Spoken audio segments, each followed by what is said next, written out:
Welcome to a very quick overview of the CISSP virtual bootcamp that I've been delivering for a few years. Now, before we get that, why would you like to do the CISSP? There's a huge demand of cybersecurity professionals in demand worldwide. There's more than 500,000 positions that has to be filled. Official certification is really a requirement. You cannot step into a job without actually having a certification with experience behind you. Now, I will look at the CISSP, but within the IC squared domain, there's quite a few. There's the CISSP, there's the SSCP for network or domain administrators. You have your CCSP for cloud security, and then also for software development, the CSSLP. Now, there's many areas where this demand is huge, and those are network security, system security. We have the new Internet of Things coming down the line, and cloud security, and many more. At the bottom of this slide, you'll see that there's 84,802 at that point in time in 2019 certified CISSP in America, and your demand for filling positions is 112,428 at that time. So as you can see, having a CISSP opens the doors and gives you the capability of making a difference in an environment. A quick overview of where CISSP comes from. In 1990, there was a first working committee established to create what they call a common body of knowledge. Now, the first version of this common body of knowledge was finalized in 1992, and the CISSP credential was launched in 1994. Then also in 2003, the CISSP was adopted for a baseline in US National Security Agency called the ISSAP, which is a specialization area after the CISSP. Now, also, as of May 31, 2019, we've seen over 136,000 certified members holding the CISSP certification worldwide in 171 countries, with, of course, United States holding the highest member count at that 87,343. It's also known as the Gold Certification for Cybersecurity and plays a huge role in stating requirements for applicants for jobs, as well as opening doors for employment once you get it. Now, also, before you write the exam, you need to understand to have at least 5 years or more experience in 2 or more of the domains of the 8 domains we'll quickly go through.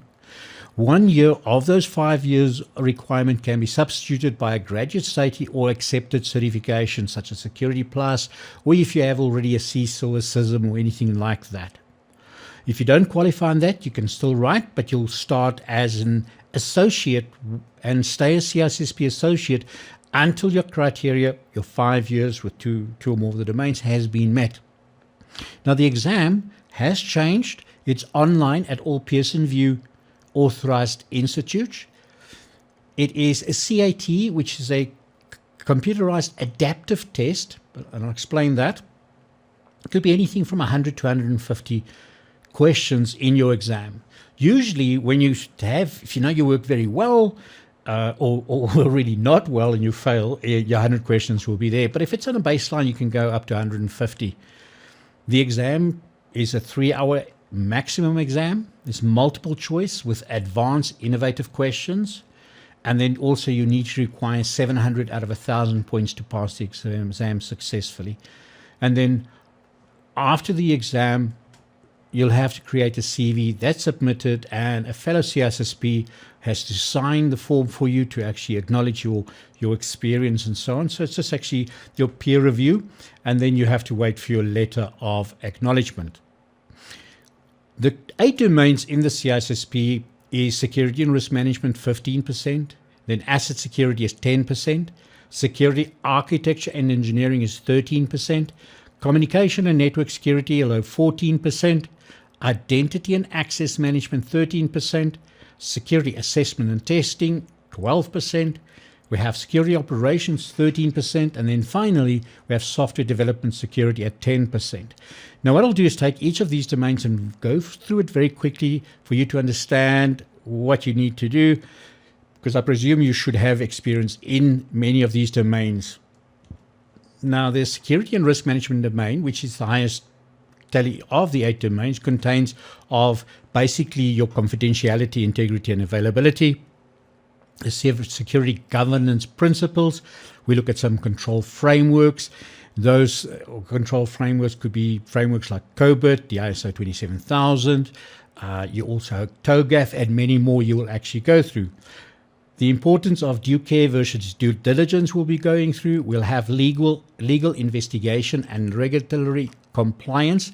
Those also the information security legal issues. Those two areas will look at your legal aspects within the world.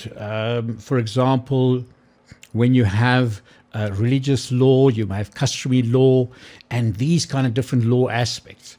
You'll go through security policy, standards, procedures, and guidelines, and also baselines within the training area of risk management. Ethics is very important, and the ethics for the IC squared is critical, because you need to understand what the ethics are about of the area you're actually studying. Then risk-based management concept in the supply chain. We've seen a lot of supply chain attacks. We'll have risk management concepts and how you do those risk analysis, such as quantitative and qualitative. Threat modeling in an environment, and then finally in this area, security awareness, training, and education. Then the next domain will be your asset security, which is the biggest step usually in a program. If you don't have this right, many other things will fail. There are asset security concepts, information security classification, and the assets thereof. We have data and system ownership, how we protect the privacy of the users, the data retention within an organization, how it's kept, data in transit or data at rest. We have data security controls and also data handling requirements. The next domain is my security architecture and engineering. A little bit more on the theory side, where we go through engineering processes using security design principles. We can even look at, from a physical security environment, how we design a data center and how we secure a data center. There's security models, fundamental concepts. These are where a lot of theory is coming in. We talk about models like the Bella Padula, the BIBA, the Take Grant, where you need to understand some theory of where this is used in the development of a security application operating system is used. We're looking at certification and an accreditation. Then also all the capabilities, the security capabilities of information systems, our security architecture design, and the solution elements of an architecture. Now, an architecture could be like, for example, when you start looking at a real blueprint of an environment and how we design the security around that. Web-based system vulnerability, such as the OWASP, you look at a little bit in depth there. We'll look at mobile system vulnerabilities, because this is a big issue around bring your own device, and then also how these things are extending the actual network of your enterprise. Embedded devices and cyber physical system vulnerabilities, such as SCADA. We'll also look at database architecture and the security thereof. It's important here for you to understand some SQL. So if you look at Oracle or Microsoft SQL, Ingress, DB2, and so on, if you have some experience in that, it's very positive towards the exam. Cryptography is a big issue here. PKI, digital signatures, and also DRM. This is digital rights management, and also cryptanalysis, or the way we attack cryptography algorithms and implementations. Site facility design and secure principles. We said that as well earlier. We'll look at the physical design and issues such as the broken window theory, what we need to do, the layered approach of a physical center design, and then actual physical security of, for example, your devices and your data, and for example, your tapes and hard drives and USB devices. The next is the communication and network security. It's a fundamental area where we'll look at secure network architecture and design.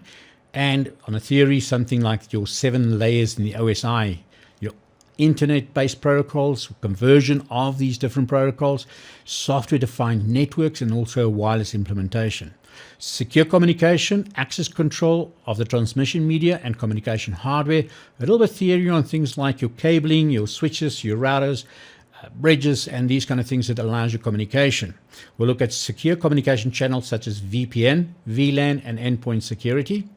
And from there, you'll look at things like your firewall, your intrusion detection and intrusion prevention systems, and then all types of network attacks and the countermeasures you can do on that. Next section is identity and access management. We'll look at access control categories. After that, the identification and authentication of people and devices, identity management, your registration. So this is the process where I will actually enroll my users, manage the users, and also decommission the users after they've been completed. So it's a whole process around that. Authentication, and also looking at things like biometrics.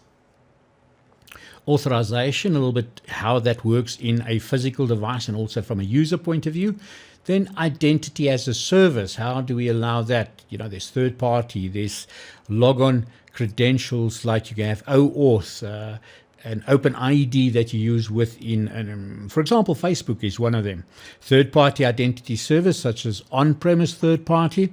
Access control attacks, how we bypass the access controls and how we can control and monitor that.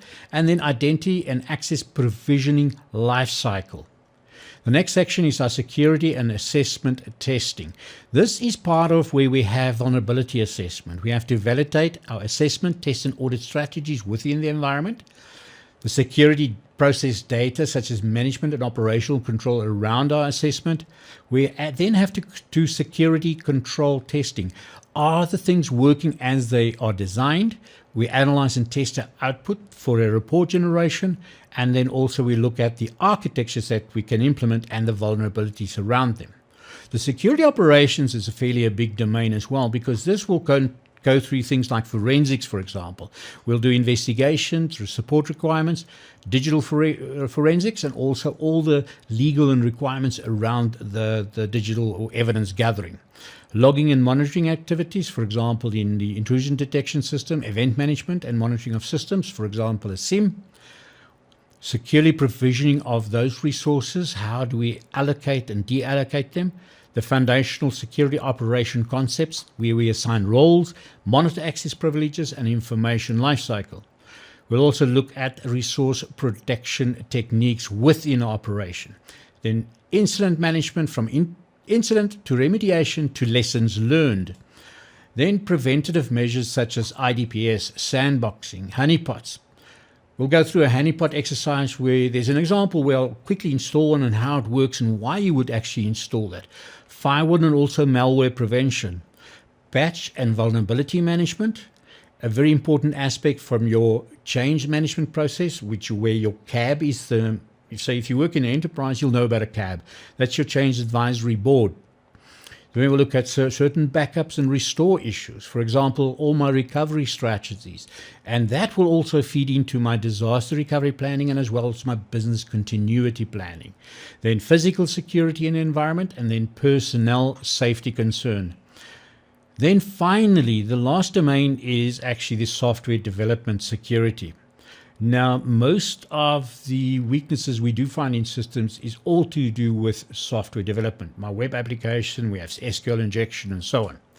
So we have the security in the software development lifecycle. So all 5 or 6, depending on where you see the 6th step in the SDLC to be my decommissioning step. We will actually look at where security is involved in every of those steps. We'll look at development, environment, security controls, my software development models, for example, waterfall, my modified RICE waterfall, or even the latest techniques I see a lot of companies using where they have Scrum or expert or kind of project management around that, or extreme programming or clean room. We'll look at all those items. Then the software security effectiveness, such as auditing and risk analysis. This is my assurance to make sure that the software is working as designed, that we've got adequate testing documentation, the testing procedures has been signed off and working. Then if there's any acquired software, what's the security impact in the environment? For example, if we've got a Linux or web server with Apache with struts and that hasn't been patched, we've seen some breaches around that. What type of secure coding and development standards can I do? And then also software testing. Now, as you can see, it's quite a wide and quite a wide area to actually look at, and the depth is, you can fill the depth in within the actual domains, specialization such as the engineering, the security management, and then also the architecture. Now, if you want to know anything further, you can actually visit the website or send me an email directly. You can send me email directly at mervyn@mervynpearce.com. Also, the company hosting the training for us as well is Training at SACS. You can follow us on Twitter, Instagram, and also Facebook. Shoot any questions, and we'll actually share a lot of information and some of the content training online as we go along.